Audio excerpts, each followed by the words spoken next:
જે પ્રમુખો છે તેના માટેની ફોર્મ ભરવાની પ્રક્રિયા એ સંપૂર્ણપણે લોકતાંત્રિક પદ્ધતિથી ભારતીય જનતા પાર્ટીના બંધારણ મુજબ આજથી શરૂ કરવામાં આવી છે અને આ પ્રક્રિયા ટૂંક સમયમાં પૂર્ણ કરવામાં આવશે અને જિલ્લા અને મહાનગરના પ્રમુખોના નામની જાહેરાત પણ કરવામાં આવશે। ત્યારબાદ પ્રદેશ પ્રમુખની કવાયત હાથ ધરવામાં આવશે।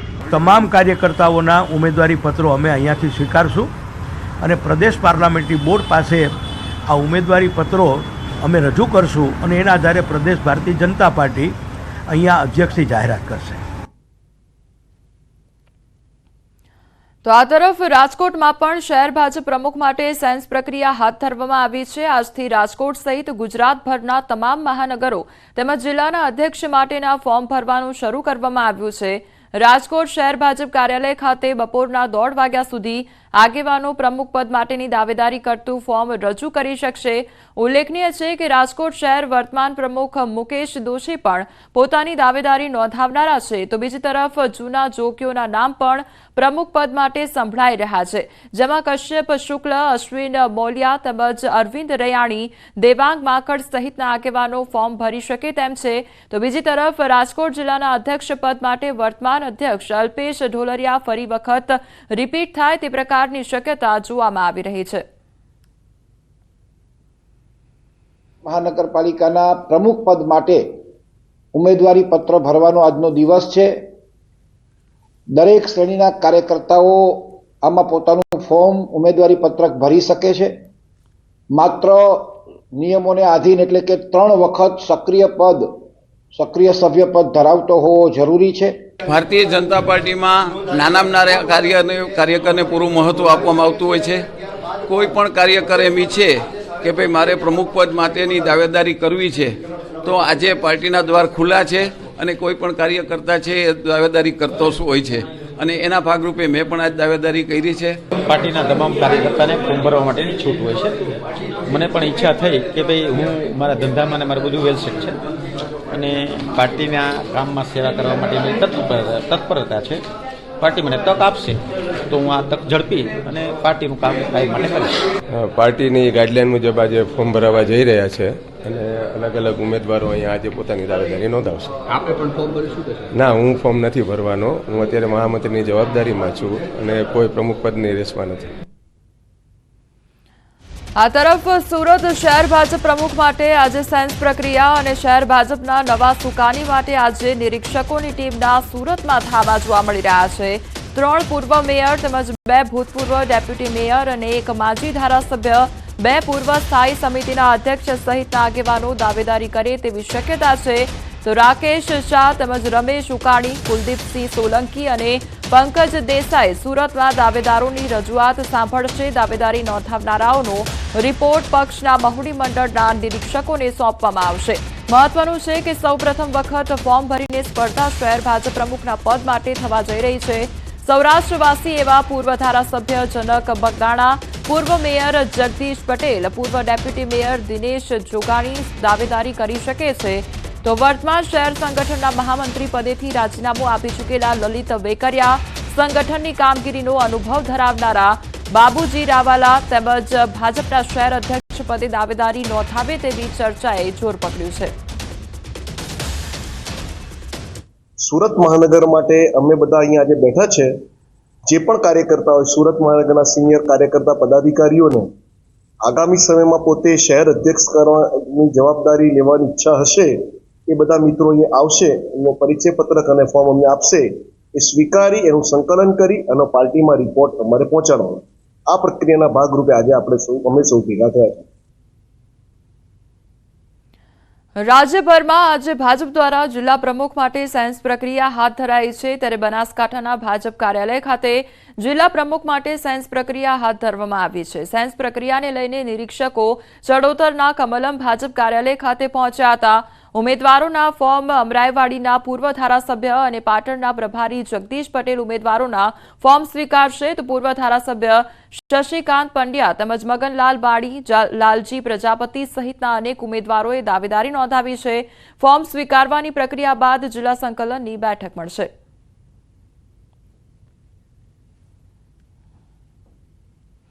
મહાકુંભ માટે નિઃશુલ્ક વોટર એમ્બ્યુલન્સનું ફ્લેગ ઓફ કરવામાં આવ્યું અને કેન્દ્રીય જળશક્તિ મંત્રી અને પ્રદેશ પ્રમુખ CR પાટીલે કર્યું ફ્લેગ ઓફ તેમજ વોટર એમ્બ્યુલન્સ કાર્યક્રમનું મુખ્યમંત્રી ભૂપેન્દ્ર પટેલે કર્યું ફ્લેગ ઓફ તો સુધાંશુ મહેતા ફાઉન્ડેશન દ્વારા વોટર એમ્બ્યુલન્સ મહાકુંભ માટે નિઃશુલ્ક ભેટ આપવામાં આવી વોટર એમ્બ્યુલન્સ ફ્લેગ ઓફ અંગે ભાજપના મીડિયા કન્વીનર ડોક્ટર યજ્ઞેશ દવેનું નિવેદન સામે આવ્યું છે અગાઉ 2 અને આજે ત્રીજી વોટર એમ્બ્યુલન્સ ફ્લેગ ઓફ કર્યું છે જે ગંગા નદીમાં રાખવામાં આવશે 2015માં વોટર એમ્બ્યુલન્સ માટેની શરૂઆત પ્રધાનમંત્રી મોદીએ કરાવી હતી આ વોટર એમ્બ્યુલન્સ મારફતે અનેક લોકોના જીવ બચ્યા છે વોટર એમ્બ્યુલન્સ મારફતે ગંગા સ્નાન કરવા ગયેલા લોકો ડૂબ્યા હોય તેમને જીવનદાન પણ મળ્યું છે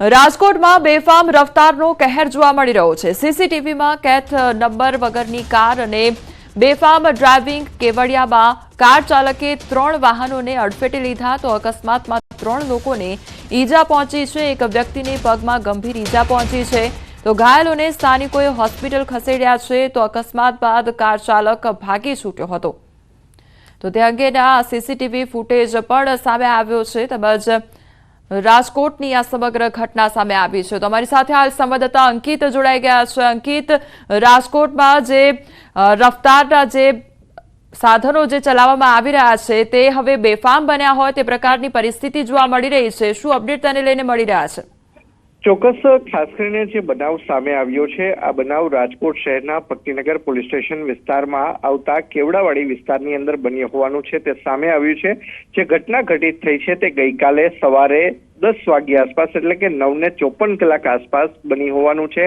તે સામે આવ્યું છે સીસીટીવીમાં સ્પષ્ટપણે જોઈ શકાય છે કે કઈ રીતે બલેનો કાર ચાલક દ્વારા નિયત માત્ર કરતા વધુ સ્પીડથી કાર હંકારવામાં આવી રહી છે ને ત્યારબાદ તે એક યુવતી સહિત 3 વ્યક્તિઓને અડફેટે લે છે ને તેના જ કારણે યુવતી સહિતના 3 વ્યક્તિઓને ઈજા પણ પહોંચે છે ને જેમાં એક વ્યક્તિને પગના ભાગે ફ્રેક્ચર જેવી ગંભીર ઈજા પહોંચી હોવાનું છે તે સામે આવ્યું છે ને ત્યારે હાલ સમગ્ર મામલાના સીસીટીવી ફૂટેજ પણ સોશિયલ મીડિયામાં વાયરલ થયા છે તો બીજી તરફ જ્યારે સમગ્ર ઘટના બનતા તમામ જે આજુબાજુના જે લોકો હતા તેમના દ્વારા કાર ચાલકનો ઉધડો લેવામાં આવ્યો હતો ને ત્યારબાદ કાર ચાલક છે તે ઘટના સ્થળેથી નાસી ગયો હોવાનું છે તે સામે આવ્યું છે ત્યારે સમગ્ર મામલે ભક્તિનગર પોલીસ દ્વારા જે બલેનો જે કાર છે કે જે નંબર પ્લેટ વગરની હતી તેની હાલ અત્યારે શોધખોળ છે સાથોસાથ જે કાર ચાલક છે તેની પણ શોધખોળ હાલ શરૂ કરવામાં આવી છે જી અંકિત સમગ્ર માહિતી બદલ આપનો આભાર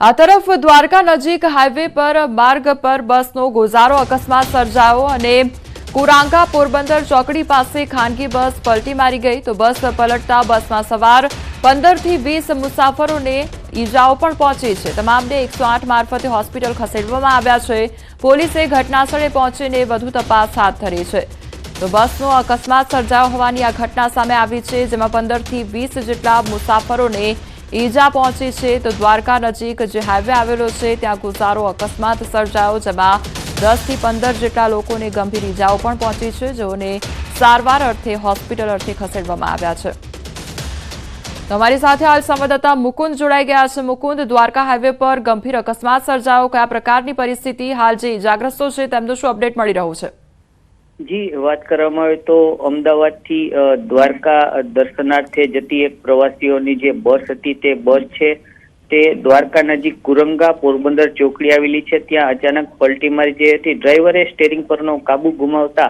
આ બસ પલટી મારી હોવાની જાણકારી મળી છે ત્યારે બસમાં સવાર કુલ 15 થી 20 જેટલા મુસાફરો હતા તે મુસાફરોને સામાન્ય ઈજા પહોંચી છે સદનસીબે આ અકસ્માતમાં કોઈ જાનહાનિ નથી થઈ પરંતુ 15 થી 20 જેટલા લોકો છે તે ઈજાગ્રસ્ત થયા હતા અને તેમને 108 મારફત દ્વારકાની સરકારી હોસ્પિટલમાં સારવાર માટે ખસેડ્યા છે જી મુકુંદ સમગ્ર માહિતી બદલ આપનો આભાર આ તરફ ભરૂચમાં અકસ્માતમાં એકનું મોત નીપજ્યું છે જ્યારે 10ને ગંભીર ઈજા પહોંચી છે વરેડિયા નજીક ટેમ્પો અને આઈસરનો અકસ્માત સર્જાયો ટેમ્પોનું ટાયર ફાટતા અકસ્માત સર્જાયો હોવાની માહિતી સામે આવી છે તો વડોદરાથી સુરત જતા આ અકસ્માત નડ્યો હતો ઈજાગ્રસ્તોને સારવાર અર્થે ભરૂચની સિવિલ હોસ્પિટલ ખાતે ખસેડવામાં આવ્યો છે તો ટેમ્પામાં સવાર તમામ લોકો કેટરર્સના ધંધામાં જોડાયેલા હોવાનું સામે આવ્યું છે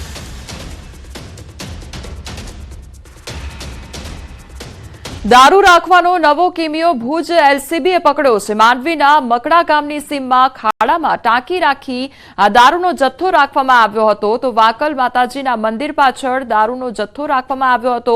પોલીસે ખાડામાં રાખેલ દારૂનો જથ્થો જપ્ત કર્યો તો 39.484 નો દારૂનો જે જથ્થો હતો તે જપ્ત કરવામાં આવ્યો છે। તો નામચીન બુટલેગર જટુભા જાડેજાનું નામ સામે આવ્યું છે। આરોપી સામે અગાઉ નખત્રાણા તેમજ ગઢશીશા વિસ્તારમાં 10 થી વધુ ગુના નોંધવામાં આવ્યા છે। રાજકોટમાં રહેતી માણાવદરની તબીબ યુવતીનો આપઘાત સામે આવ્યો અને બીએચએમએસ તબીબ જલ્પા ઘોસિયાએ જીવન ટૂંકાવ્યું છે। તો સૌરાષ્ટ્ર કલા કેન્દ્ર પાસે માધવપ્રસાદ ફ્લેટમાં ગળે ફાંસો ખાઈ આપઘાત કરી લીધો। ગાંધીગ્રામ પોલીસ દ્વારા વધુ તપાસ હાથ ધરવામાં આવી છે। મૃતદેહને ફોરેન્સિક પોસ્ટમોર્ટમ માટે મોકલવામાં આવ્યો છે। જૂનાગઢના રહેણાંક વિસ્તારમાં સિંહના આટાફેરા વધતા લોકોના જીવ તાળવે ચોંટી ગયા છે। સિંધી સોસાયટીમાં આવેલી નાલંદા સ્કૂલ પાસે સિંહનું ટોળું દેખાતા લોકોમાં ડરનો માહોલ જોવા મળ્યો છે। જો કે ગાંધીગ્રામમાં સતત 3 દિવસથી સિંહ આવે છે અને મોડી રાત્રે એક સિંહ શેરીઓ અને રસ્તાઓ પર ફરતો નજરે પડ્યો છે। મોબાઈલના કેમેરામાં સિંહ કેદ થયો તો સમી સાંજ પડતા જ લોકોમાં ડરનો માહોલ સર્જાયો છે। તો સિંહનું ટોળું આવી ફરતા જ રહેણાંક વિસ્તારમાં લોકોમાં ડરનો માહોલ જોવા મળી રહ્યો છે। તો તે અંગેનો વિડીયો પણ કેમેરામાં કેદ થયો છે। પ્રધાનમંત્રી નરેન્દ્ર મોદીના શાસનમાં ગરીબી ઘટી છે અને આ વાત સ્ટેટ બેંક ઓફ ઇન્ડિયાના સંશોધનમાં બહાર આવી છે।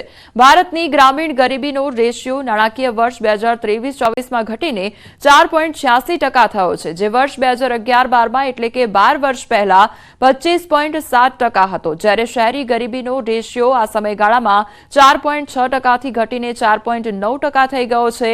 ભારતની ગરીબી 2011-12માં 22%ની નજીકથી ઝડપથી ઘટીને 2023-24માં 5%થી ઓછી થઈ ગઈ છે, જેમાં અત્યંત ગરીબીની લગભગ ન્યૂનતમ અને શહેરી ગ્રામીણ તફાવતમાં ઘટાડો થયો છે।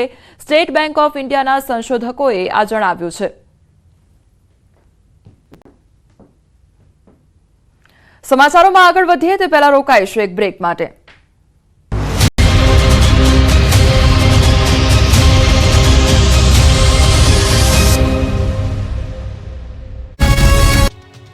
આ દ્રશ્યો ખેડૂતોની વેદના રજૂ કરવા માટે પૂરતા છે।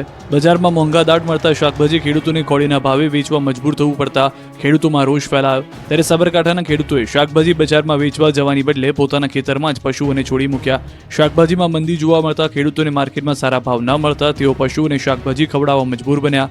શાકભાજીના ભાવમાં મંદીના કારણે ખેડૂતોને શાકભાજીને હિંમતનગરમાં વેચાણ માટે લઈ જવાનો ખર્ચ પણ નીકળી શકતો નથી। ખેડૂતોને મોંઘા દાટ બિયારણ, દવાઓ, મજૂરી ખર્ચ માથે પડ્યો। ખેડૂતો શાકભાજીના હોલસેલ માર્કેટમાં લઈને આવે છે, પરંતુ ખેડૂતોને એક થેલીના ફ્લાવર, કોબીજ, રીંગણ, મેથી સહિત ટામેટા સહિતના પાકના પૂરતા ભાવ મળતા નથી। 2 રૂપિયાથી લઈને 5 રૂપિયા સુધીના ફ્લાવર, કોબીજ, મેથી, ટામેટાના ભાવ મળી રહ્યા છે। ખેડૂતોએ કહ્યું કે હોલસેલના વેપારીઓ મફતના ભાવે અમારા શાકભાજી ખરીદી રહ્યા છે, તો સામે છૂટક વેપારીઓ પણ ખેડૂતોને લૂંટી રહ્યા છે, એટલે ખેડૂતોએ પશુઓને શાકભાજી ખવડાવી દીધા। જો તમે ઘરનું ઘર ખરીદવાનું સપનું જોઈ રહ્યા હો તો તમારા માટે ખુશીના સમાચાર આવ્યા છે। જંત્રીના ભાવ વધારાની બબાલ વચ્ચે હવે સસ્તા ઘર મળવાને લઈને મોટી ખબર આવી છે। ઘરનું ઘર લેવાનું વિચારનાર લોકોને સસ્તા ઘર મળશે। ઘરનું ઘર સસ્તું મળી રહે એ દિશામાં સરકાર વિચારણા કરી રહી છે। પ્રોપર્ટી શોમાં બિલ્ડરો સમક્ષ સીએમએ રજૂ કર્યો વિચાર, કહ્યું કે 10 લાખમાં ઘરનું ઘર મળે એ દિશામાં કામ કરો। સામાન્ય લોકો ઘરનું ઘર લઈ શકે એ માટે પ્રયાસ કરો। એફોર્ડેબલ હાઉસ માટે જરૂરી સુધારા માટે ખુલ્લા મને ચર્ચા કરવા તૈયાર।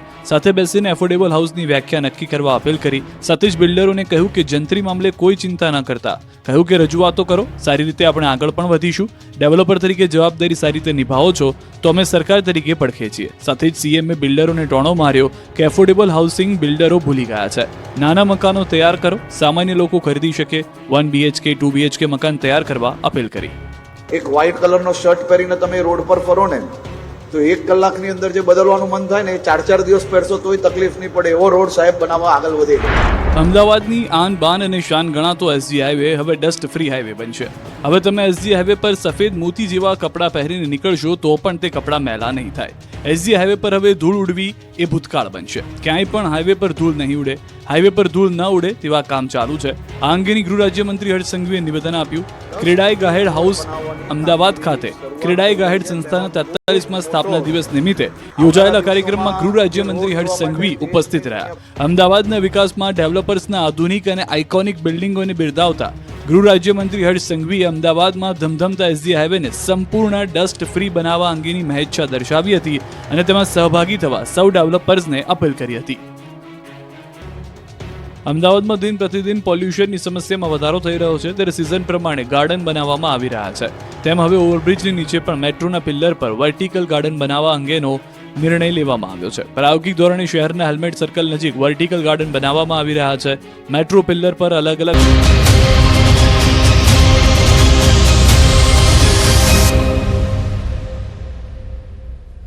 બ્રેક બાદ આપનું સ્વાગત છે. સમાચારમાં આગળ વધીએ તો સુરત જિલ્લાના કામરેજ તાલુકાના વિહાણ ગ્રામ પંચાયતના મહિલા સરપંચ સામે ફરિયાદ નોંધાઈ છે. સમગ્ર બનાવની વાત કરીએ તો વિહાણ ગામે મહિલા સરપંચ શિલ્પા રાઠોડે 2021માં પંચાયતમાં સરપંચની ચૂંટણીમાં ખોટું જાતિ વિષયક પ્રમાણપત્ર રજૂ કર્યું હતું, જે બાબતે ગામના જ નિલેશ રાઠોડના નામના વ્યક્તિએ જરૂરી તપાસ કરવા વિજિલન્સ તપાસની માંગ કરી હતી, જે બાબતે લાંબી તપાસ બાદ વિજિલન્સ દ્વારા અહેવાલ રજૂ કરવામાં આવ્યો હતો, જેમાં મહિલા સરપંચ પોતે બોગસ જાતિ પ્રમાણપત્ર મૂક્યું હતું. શિલ્પાબેને ખોટા દસ્તાવેજો એકઠા કરી ગુજરાત અનુસૂચિત આદિજાતિનું પ્રમાણપત્ર ચૂંટણીમાં રજૂ કર્યું હતું અને ગ્રામ પંચાયતની ચૂંટણી લડી સરપંચ બની ગયા હતા, જેને લઈ સરપંચને હોદ્દા પરથી દૂર કરવામાં આવ્યા છે. તેમજ સરકાર સાથે છેતરપિંડી કરવાને લઈને તાલુકા વિકાસ અધિકારીએ કામરેજ પોલીસ મથકે ફરિયાદ પણ નોંધાવી છે. વિહાણ ગામના નિલેશભાઈ સુરેશભાઈ રાઠોડ દ્વારા વિહાણ સરપંચ બેઠક પર 2021ની ગ્રામ પંચાયતની ચૂંટણીમાં ચૂંટાયેલ શિલ્પાબેન દીપકભાઈ રાઠોડના જાતિ પ્રમાણપત્રની તપાસ કરવા વિજિલન્સ સેલને અરજી કરેલ હતી, જે આધારે વિજિલન્સ સેલ દ્વારા તપાસ કરી તૈયાર કરેલ અહેવાલના આધારે વિભાગીય વિશ્લેષણ સમિતિ સુરત દ્વારા શિલ્પાબેન દીપકભાઈ રાઠોડનું જાતિ પ્રમાણપત્ર ખોટું હોવાનું સામે આવતા રદ કરવાનો હુકમ કરી અમોને ગુજરાત અનુસૂચિત જાતિ, અનુસૂચિત આદિજાતિ અને અન્ય પછાત વર્ગ જાતિ પ્રમાણપત્ર કાઢી આપવાનું અને તેની ખરાઈ કરવાનું નિયમન કરવા બાબતના અધિનિયમ 2018ની કલમ 11 અને 12 મુજબ કાર્યવાહી કરવા અધિકૃત કરવામાં આવેલ હોય અધિનિયમની કલમ 11 મુજબ તેઓને તેઓના હોદ્દા પરથી ગેરલાયક ઠેરવીને દૂર કરી કલમ 12 મુજબ તેઓની સામે પોલીસ ફરિયાદ નોંધાવેલ છે. વડોદરા શહેર ભાજપ સાયન્સ પ્રક્રિયામાં માથાકૂટ સર્જાઈ અને શહેર પ્રમુખ માટે ફોર્મ ભરતી વખતે માથાકૂટ થઈ છે. પૂર્વ ડેપ્યુટી મેયર તેમજ પૂર્વ કોર્પોરેટર વચ્ચે બોલાચાલી સર્જાઈ છે. સુનીતા શુક્લા અને હર્ષિત તલાટી વચ્ચે બોલાચાલી થઈ છે. બંને ભાજપના નેતાઓ જાહેરમાં બાખડ્યા અને હર્ષિત તલાટી પર જાહેરમાં કપડાં ઉતારીને ભગાવવું તેવો આક્ષેપ કરી સુનીતા શુક્લ બાખડ્યા છે. અન્ય નેતાઓએ બંને વચ્ચે પડી મામલો થાળે પાડ્યો છે. કોઈ પણ વ્યક્તિ પોતે ઝાંખો પડતો હોય તો એ ઝાંખાની સામે જે ઉજળું ને પ્રકાશમય છે તો એ એનાથી સહન થવાનું જ નથી, કારણ કે જે પોતે નથી કરી શક્યા એ બીજો કરી શકે છે, એટલે એ લોકોથી સહન નથી થતું ને વિરોધ કરે છે. બાકી સંગઠનમાં અમે છીએ જ, સંગઠનમાં કોઈ આંતરિક વિવાદ છે જ નહીં. ના, મેં પોતે દાવેદારી નથી નોંધાવી. સુનીતાબેન ઇન્ટેન્શનલી કોઈકના આધા બનીને આવું કોઈ કાર્ય કરતું હોય તો એમને વિચારવું જોઈએ. એવી કોઈ વાત જ પણ અમે નથી કરી. બિલકુલ ખોટી વાત છે, તથ્ય વિહોણી વાત છે. માત્ર ને માત્ર મારા પર કાદવ ઉછાળવા માટે આ કૃત્ય થઈ રહ્યું. જે ખાનગી બેઠકો છે તે ખાનગી હોય છે, એટલે એમાં શું ચર્ચા થાય એની મને ધ્યાનમાં નથી. બીજું, હું પ્રમુખ ન બનું એના માટે કોઈ બેઠકો બોલાવતા હોય એવું મારા ધ્યાનમાં નથી, પરંતુ હા, હું પ્રમુખ બનું એના માટે એટલા બધા કાર્યકર્તાઓ જાહેરમાં વાત કરે છે અને એ લોકોની એવી લાગણી છે કે વડોદરા મહાનગરમાં અધ્યક્ષની જવાબદારી ડોક્ટર વિજયશાન આપવી જોઈએ. ખેડા જિલ્લા સહકારી સંઘની ચૂંટણી યોજાઈ અને માતર, નડિયાદ, મહુધા, કઠલાલ અને કપડવંજમાં ચૂંટણી યોજાઈ. ચુસ્ત પોલીસ બંદોબસ્ત સાથે ચૂંટણી યોજાઈ તો ચૂંટણીમાં ભાજપના પૂર્વ ધારાસભ્યએ અપક્ષ ઉમેદવારી નોંધાવતા ચૂંટણી રસપ્રદ બની છે. તો ભાજપના મેન્ડેટ પર ભગવતભાઈ પરમાર અને કેસરીસિંહ સોલંકી વિરુદ્ધ ચૂંટણી જંગ છેડાયો છે. 30માંથી 24 મતદારો દ્વારા અત્યાર સુધીમાં મતદાન કરવામાં આવ્યું અને મહત્વનું છે કે જિલ્લા સહકારી સંઘમાં 13 બેઠકોમાંથી 8 બેઠકો બિનહરીફ થતા 4 બેઠકો પર ચૂંટણી યોજાઈ તો આગામી 7 તારીખે નડિયાદમાં મતગણતરી પણ કરવામાં આવશે.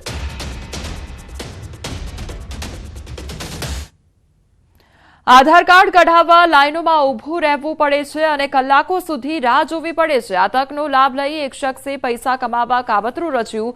મોરબીમાં પોસ્ટમેન અને એક પોતાની જાતને એડવોકેટ અને કાયદાનો સલાહકાર જણાવતા ઈસમે મળી આધાર કાર્ડ અપડેટ કરવાના 1000થી લઈને 3000 રૂપિયા વસૂલ કરતા હતા. મોરબીમાં સુપરમાર્કેટમાં ઓનેસ્ટ ઓનલાઈન સેન્ટરની દુકાનમાં બનાવટી આધાર કાર્ડ બનાવી તેનો ખરા તરીકે ઉપયોગ કરતા એક પોસ્ટમેન તથા ઓનલાઈન સેન્ટરના માલિક સહિત બંને ભેજાબાજોની મોરબી સિટી એ ડિવિઝન પોલીસે અટકાયત કરી તેની સામે છેતરપિંડી તથા આઈટી એક્ટ હેઠળ ગુનો નોંધી આગળની ઊંડાણપૂર્વક તપાસ હાથ ધરી છે.